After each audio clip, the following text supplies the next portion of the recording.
حضرت سیدنا حسن رضی اللہ تعالیٰ عنہ حضرت السلام علیکم دوستوں، امید کرتے ہیں کہ آپ لوگ خیریت سے ہوں گے۔ تو آپ لوگ کو بیس ایک تقریر پیش کرتے ہیں، تو آپ لوگ اس کو سنیں۔ حضرت سیدنا حسن رضی اللہ تعالیٰ عنہ حضرت انس رضی اللہ تعالیٰ عنہ سے روایت بیان کرتے ہیں کہ حضور صلی اللہ تعالیٰ علیہ وسلم کے ایک صحابی تھے جن کا کام یہ تھا کہ وہ ایک ملک سے دوسرے ملک مال لے جایا کرتے تھے، بیچا کرتے تھے، یعنی تجارت کا کام کیا کرتے تھے۔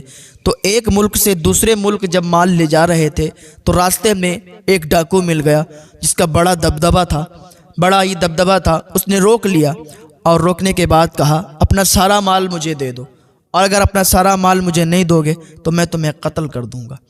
وہ صحابی کہنے لگے ٹھیک ہے تم میرا سارا مال لے لو پر مجھے قتل مت کرو۔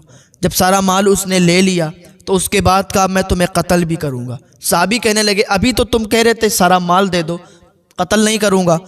وہ کہنے لگا نہیں، سارا مال بھی لے لیا ہے اور سارا مال لینے کے بعد اب میں تمہیں قتل بھی کروں گا۔ صحابی نے کہا ٹھیک ہے اگر تم نے یہ ارادہ ہی بنا لیا ہے تو میں تم سے ایک مہلت چاہتا ہوں، مجھے تھوڑا سا وقت دیں، میں اپنے رب کے حضور سجدہ کرنا چاہتا ہوں، میں اپنے رب کے حضور سجدہ کر لوں، 4 رکعت نماز پڑھوں گا۔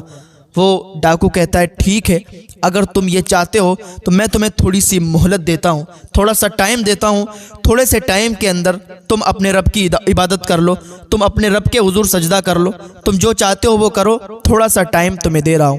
اس ڈاکو نے تھوڑا سا ٹائم دیا کہ 4 رکعت نماز یہ پڑھ لیں۔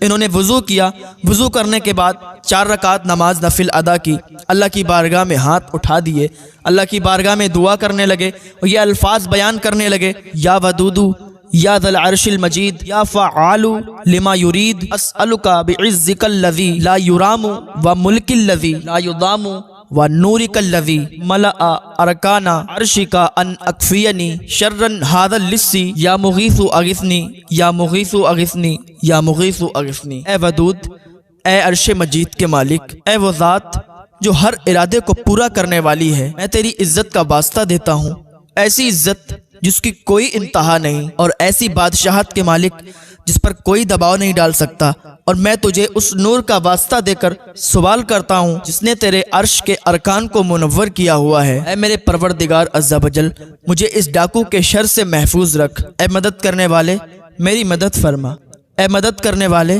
میری مدد فرما، اے مدد کرنے والے میری مدد فرما۔ صحابی نے بڑی آہوزاری کے ساتھ 3 مرتبہ یہ کلمات کہے، یہ دعا پڑھی۔ ابھی دعا ختم بھی نہیں ہو پائی تھی کہ ایک جانب سے ایک شہ سوار ہاتھ میں نیزہ لے کے آ رہا تھا۔ ڈاکو نے جیسے ہی اس شہ سوار کو دیکھا، دیکھنے کے بعد اس پر حملہ کرنا چاہا۔ جیسے اس پر حملہ کرنا چاہا، وہ شہ سوار جو آیا تھا اس نے اپنے نیزے سے ڈاکو کا کام تمام کر دیا، اپنا نیزہ اس کے سینے میں چبو دیا، اپنے نیزے سے اس کا کام تمام کر دیا، وہ مر گیا۔ جب ڈاکو مر گیا، ادھر اس نے اپنی دعا مکمل کر کے اس شہ سوار سے کہا میرے ماں باپ میں تم پر قربان جاؤں، تم کون ہو، کہاں سے آئے ہو میری مدد کرنے کے لیے، تم نے اس ڈاکو کا کام تمام کیا۔ وہ کہنے لگا میں اللہ رب العزت کے فرشتوں میں سے ایک فرشتہ ہوں، وہ 4تھے آسمان سے آپ کی مدد کے لیے آیا ہوا ہوں۔